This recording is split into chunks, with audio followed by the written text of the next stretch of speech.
Happy full moon to you too. It's 17th and Sunday, and this marks a full month actually since the last full moon, 28 days, where I did the video about the ballad. So this is the Dirge, AA's Dirge, full moon healing. I saw her on Tuesday. I hadn't heard from her, and I got in contact with her because I was worried that she was really not in a great space. She called me back immediately. I texted her. I said, I just want to know that you're okay. And she was really great. She sounded good, and she wanted to talk. She wanted to hang out. And so we did that. We did that on Tuesday. And she looked sane. She looked settled, which I was not expecting. And, I told her I was worried. She said I had no reason to worry because she has a very good survival instinct, which is cool. And, we spent time together. And she said she wanted to hang out. She said she didn't have a lot of friends to hang out with because she tends to dump people. I said, yes, I know. I said, okay, we could do that. That was Tuesday. So Friday, I texted her. I gave her a call. I said, hey, you go to the museum this weekend. Do you want to go? Let me know. And I didn't hear from her. I texted her. I said, I left you a message. The next day, Saturday, it's like, hey, want to know if you want to go to the museum. Just let me know. And then last night, which is Saturday night, I texted her. I was like, well, I guess that's a no. Okay, thank you for letting me know. And that precipitated a whole series of text messages, which ended in her saying that you feel like you're in the dark because you are, and she felt I was delusional. And she had finally gotten to a point of acceptance that I would think of her as a screwy bitch. And I was like, that's what she wrote. I don't even like saying it. It's very sad.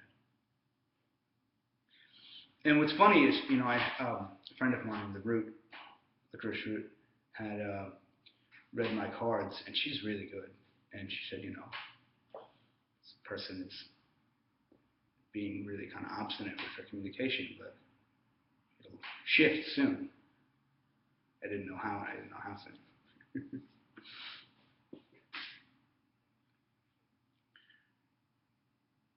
It just filled me with a lot of sadness. And because I felt sadness from her, I came to a couple of conclusions. One of which was primarily I was able to accept. I had some semblance of closure and some semblance of what had happened. Because the thing that I learned about it that was most important was that, I have issues with love and romance addiction, and what that really means is that I tend to project my own fears and anxieties onto my partner. And seeing as who my partner was and what she was going through, it was relatively easy. And that's something I did. And it didn't make her feel great, and it didn't make her feel safe, and it didn't make her feel respected. But I was genuinely worried, and I had reason to be. It's not to say I got the story right, and it's not to say that it's an excuse. But I'll tell you this, once I really started to feel a sense of closure, I immediately started feeling insecurity and anxiety about my film project. Now that's important. And I get really excited when I'm really excited about something. And with women, that's not a good idea because they get uncomfortable. And I always resented that. I thought, well, the bright one for me will understand that I'm excited. But it's a phenomenological issue, like I'm big and strong. They're not. So you got to be cool. It's not like, I misread it as kind of like an adolescent, dispassionate issue, of detachment, but it's not. It's an issue of safety. So that's something I have to change. I have to be cooler with women, particularly when I'm excited with them. And I have to focus. I'm kind of forming ideas in my head, but I have to focus on being connected to my own issues and anxieties Because if they start disappearing when I'm in love with someone else, that's a bad sign. It's not bad that I'm in love with somebody. It's not bad that I should fall in love with someone or even the person I should fall in love with. It's the mechanism of me projecting, basically. It's not cool. And it's important to live in the moment. Projection into the past or the future both cause anxiety, delusion, and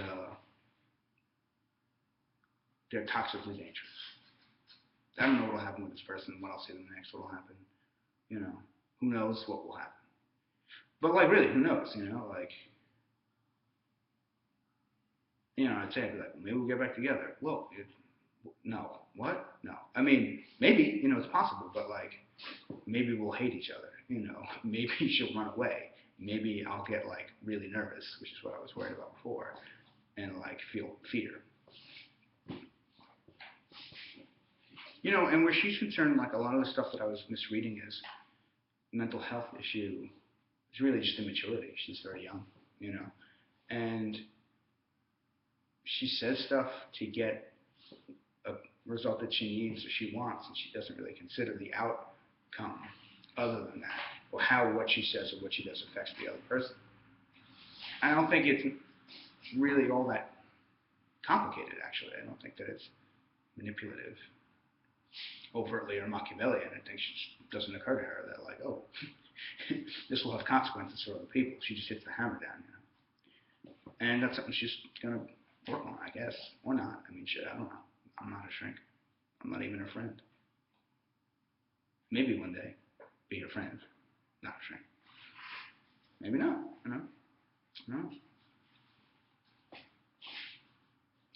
But on that note, you know, like, it seems, I had this inkling, this weird intuition that, like, the whole setup of wanting to be friends and hang out just was a setup in and of itself, just to get to the point where she could safely say to me her truth about the way that she felt, the way that I made her feel.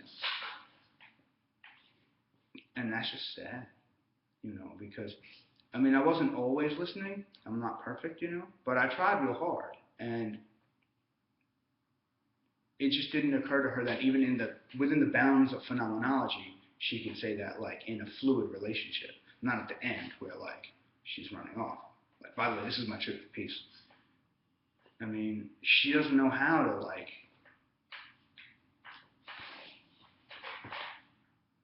and that's actually, like, that's, like, the principal reason I would be friends with her, you know? Just to let her know that she could be heard. Ugh. It's hard, you know, it's hard. You love somebody, you care about them. It doesn't work out. You want it to work out. Maybe she wanted it to work out. I don't know. I don't know. Like, I didn't get a whole lot. She would do stuff like, maybe this is like a woman thing, but, like, she would say stuff like, oh, and I'd have to be like, what does that mean? Are you telling me something? Is there like I mean, there would be words there, but it's like a flirt or it's like an ephemeral, ethereal, potential reference to something that affects me or doesn't. And maybe I'm just thick-headed and I don't get it, you know? Maybe it's like common dude problems, like. But then it just occurred to me that, like, she just might not feel safe enough with me to tell me what's actually going on with her. And that might have something to do with the way that I behave.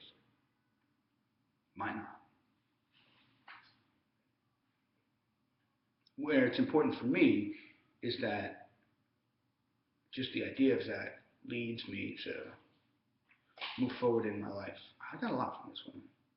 Girl. She's a girl. Not a woman. She's not a woman yet. Leads me to develop. And it has. I've gotten, you know, came back to New York, got my act together, getting my act together. My act still is like, you know what I'm saying? Like, it's shit is folded, but it's not in the bag. Just to be real. And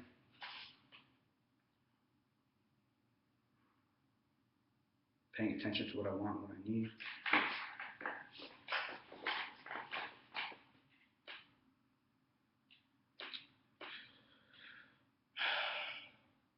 I'm not doing a whole lot of crying in this video, but I've done some crying. over the past 24 hours. There was some crying involved. I felt bad when I saw her because I didn't cry, because I got a lot of my crying out of the way. But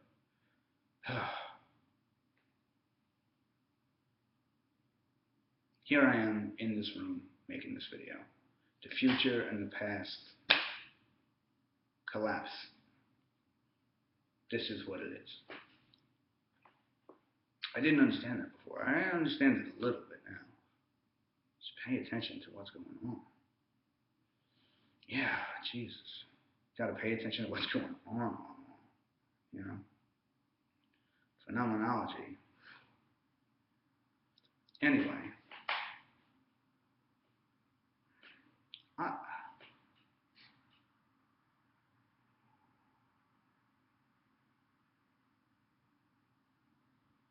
I'm not mad. I'm not mad. I was frustrated because I just couldn't hear her. And I don't know if that was me or if that was her. It was both. It was both. I don't know how much was me and how much was her.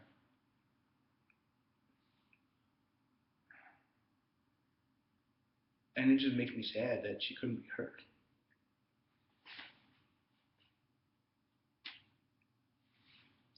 That I couldn't do that for her.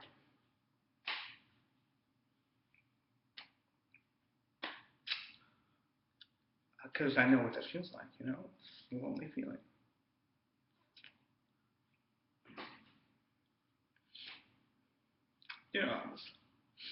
I was willing to do anything for this person. Anything. And when you love someone, it's hard to accept that sometimes the only thing you can really do for them is to leave them alone.